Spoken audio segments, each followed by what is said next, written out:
ग्रैनिस channel की तरफ से फ़रद का प्यार भरा सलाम तमाम बच्चों तक पहुँचे। बच्चों क्या हाल चाल हैं, उम्मीद है सब खैरियत से होंगे।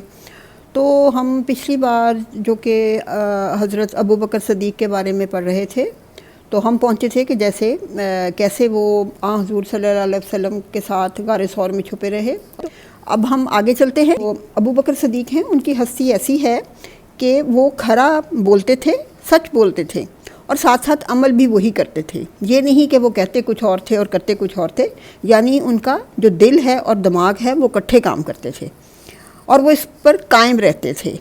हदीस शरीफ में है कि हुज़ूर सल्लल्लाहु अलैहि वसल्लम हज़रत अबू बकर सदीक़ रज़ी अल्लाह ताला अन्हा और उमर रज़ी अल्लाह ताला अन्हा और उस्मान गनी के साथ उहद पहाड़ पर थे। पहाड़ जो है वो अपनी जगह से हिल गया, यानी वो थरथराया। तो उसके साथ ही हुज़ूर ने उसको थपका और कहा, कायम रहो अपनी जगह पर, इस वक्त तुझ पर एक पैगंबर, एक सद्दीक और दो शहीद इस पर खड़े हैं। इस पर पहाड़ जो था वो अपनी जगह पर कायम हो गया। अबू हुरैरा से रवायत है कि जब हुज़ूर सल्लल्लाहु अलैहि वसल्लम मक्का से यरूशलेम मस्जिद अक्सा गए, वाक़या मिराज तो था उसके बारे में ये बात की जा रही है, और जिब्राईल अलैहिस्सलाम के साथ थे। जब वो वापसी के सफ़र पर थे, यानी जब वो वापस आ रहे थे, तो हुज़ूर सल्लल्लाहु अलैहि वसल्लम ने जिब्राईल अलैहिस्सलाम से कहा कि वो लोग तो नहीं मानेंगे कि मैंने इस तरह ये सफ़र किया है और मुझे जन्नत और दोज़ख का नज़ारा कराया गया है। तो जिब्राईल अलैहिस्सलाम ने कहा, लेकिन अबू बकर आप पर यकीन कर लेंगे क्योंकि वो सदीक हैं। ये अभी मदीना जाने से पहले का वाक़या है, यानी ये अभी मक्का में ही थे। जब हुज़ूर ने लोगों को बताया कि वो इस तरह मक्का से यरूशलेम गए हैं और किस तरह वहाँ से ऊपर का सफ़र हुआ है, दोज़ख और जन्नत का नज़ारा किया है, तो लोग जो थे वो हंसने लगे। इस वक्त जब ये लोगों के साथ बात हो रही थी, उस वक्त अबू बकर सिद्दीक़ जो थे वो वहाँ पर मौजूद ना थे और कहने लगे कि वाक़ई ही ये अमल हो गया है, यानी कि आप ये बिल्कुल सही कह रहे हैं, और आपको तरह तरह से मजनून और पागल कहने लगे। ये लोग जब हुज़ूर की बात सुनकर इकट्ठे हुए सरदार और कहने लगे कि चलो अब चलते हैं अबू बकर सिद्दीक़ की तरफ, अबू बकर सिद्दीक़ अब ज़रूर हमारा साथ देगा और हुज़ूर का साथ जो है वो छोड़ देगा। जब वो वहाँ पहुँचे तो उनको बताया, तो अबू बकर सिद्दीक़ कहने लगे कि वाक़ई ही उन्होंने ऐसे कहा है। इस पर मक्का के सरदारान वग़ैरह जो वहाँ आए थे समझे कि अब अबू बकर ज़रूर कुछ करेगा। जब उन्होंने कहा कि हाँ हाँ वो इसी तरह बता रहे थे, तो अबू बकर बोले, अगर वो ये कहते हैं तो वो सच कहते हैं। इस पर वो लोग कहने लगे कि ये क्या तुम कह रहे हो। उन्होंने कहा कि क्या तुम सीरियस हो। उस पर अबू बकर सिद्दीक़ ने कहा कि मैंने तो उस वक़्त भी यकीन कर लिया था जब उन पर वही नाज़िल हुई थी। अबू बकर सिद्दीक़ ने जब हम पढ़ते हैं तो पता चलता है कि कोई भी ऐसी चीज़ नहीं थी जब हुज़ूर ने उनको बताई और उन्होंने आगे से रद्द किया हो, बल्कि वो हमेशा उनकी बात पर यकीन लाए। जब सूरह रोम नाज़िल हुई जिसमें कहा गया कि रोमन जो हैं वो उसको शिकस्त होगी और फिर वो 3 से 9 साल के अंदर अंदर फिर से पर्शियंस को शिकस्त देंगे, तो अबू बकर सिद्दीक़ जो थे वो इधर उधर सब लोगों को ये बताते थे कि हुज़ूर सल्लल्लाहु अलैहि वसल्लम पर ये वाली वही उतरी है।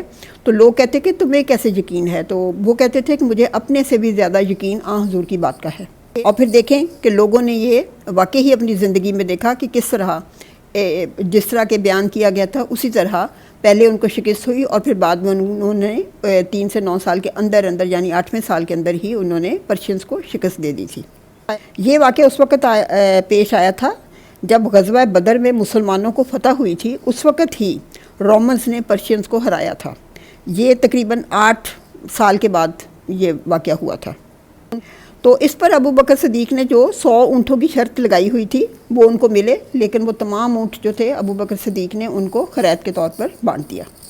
अबू बकर जो है वो शख्स हैं, जब सुलह हुदैबिया हो रही थी और उसमें तमाम शिकें जो थी, जो तमाम उसमें पॉइंट्स लिखे जा रहे थे, वो किसी को मंजूर ना थे। मुसलमान जो थे वो बड़े हैरान थे कि ये किस किस्म की जो शिकें हैं वो लिखी जा रही हैं, हुज़ूर किस किस्म के पॉइंट्स जो हैं वो उनके मानते जा रहे हैं, क्योंकि ये तो बिल्कुल हमारे ख़िलाफ़ हैं। लेकिन जो अबू बकर सिद्दीक़ थे वो जानते थे कि इसमें ज़रूर हिकमत है। हुज़ूर सल्लल्लाहु अलैहि वसल्लम सब कुछ जान कर अपना ये वाला रवैया जो है वो अख्तियार किए हुए हैं, जबकि हज़रत उमर जो थे वो उस वक़्त इंतहाई गुस्से में थे और कह रहे थे कि ये मत करें इस तरह। बकर सिद्दीक़ बड़े डील डॉल रखने वाले शख्स ना थे। اور پھر سب سے بڑی بات ہے کہ ان کی آواز جو تھی وہ بڑی ہی نرم اور نحیف تھی۔ ابو بکر صدیق کے بارے میں جب ہم دیکھتے ہیں تو ابو بکر صدیق اور ان کے پورے خاندان نے، یہاں تک کہ سب تمام بچوں نے بھی اسلام جو ہے وہ شروعات میں ہی قبول کر لیا تھا۔ صرف والد ایسے یا پھر ان کے جو بیٹے عبد الرحمن تھے انہوں نے ذرا بعد میں اسلام قبول کیا، لیکن جو والد تھے انہوں نے تو بالکل اپنی آخری عمر میں، یعنی بالکل بڑھاپے میں اسلام قبول کیا تھا۔ پھر ہم ایک دوسرا پہلو دیکھتے ہیں کہ جب بی بی عائشہ کے بارے میں افواہیں لوگوں نے پھیلائیں اور اس میں جو میستہ تھا وہ بھی پیش تھا، جن کو کہ وہ ابو بکر کا دور پار کے کزن تھے اور ابو بکر صدیق ان کو بہت زیادہ امداد دیتے تھے، وہ بھی اس افواہیں پھیلانے میں آگے تھا۔ جب ابو بکر صدیق کو پتہ چلا تو انہوں نے غصے میں کہا کہ میں اس کی آئندہ سے امداد جو ہے وہ بند کر دوں گا۔ تو اس پر آپ کو معلوم ہے کہ اللہ تعالیٰ کی طرف سے جو وحی اتاری گئی حضور پر، اس میں بتایا گیا کہ نہیں، رحم کا جو جذبہ ہے اس کو ہمیشہ سے جاری رکھنا چاہیے اور کسی بھی طور پر کسی بھی قسم کا بدلہ نہیں لینا چاہیے۔ تو دیکھیے ان کی ہستی اتنی ہی زیادہ عظیم ہے کہ اس کے بارے میں پھر وحی میں بھی ان کو بتایا جاتا ہے کہ کیا کرنا چاہیے۔ ابو بکر نے اس کے بعد جو ان کی مدد کرتے تھے وہ اس کو بڑھا دیا۔ حضور ہمیشہ کہتے تھے کہ ابو بکر نے شروع سے ہی اپنے آپ کو اور اپنے مال کو اسلام کے لیے وقف کر دیا ہے، جس کا اجر میں تو نہیں دے سکتا، لیکن اس کا اجر آخرت کے دن پہ اللہ تعالیٰ ابو بکر صدیق کو دیں گے۔ ابو بکر کے لیے حضور صلی اللہ علیہ وسلم کے دل میں ایک خاص مقام تھا، اور وہ کہتے تھے کہ ابو بکر جیسا اب کوئی شخص اور پیدا نہ ہوگا۔ تو چلیں یہ جو ہے ابو بکر صدیق کے بارے میں تھوڑا بہت اور رہتا ہے جو کہ ہم اگلی نشست میں کریں گے۔ تو اب چلتے ہیں کیونکہ پھر بہت لمبی ہو جاتی ہے کہانی۔ تو تھینکس فار واچنگ، خدا حافظ، آئی لو یو بچوں۔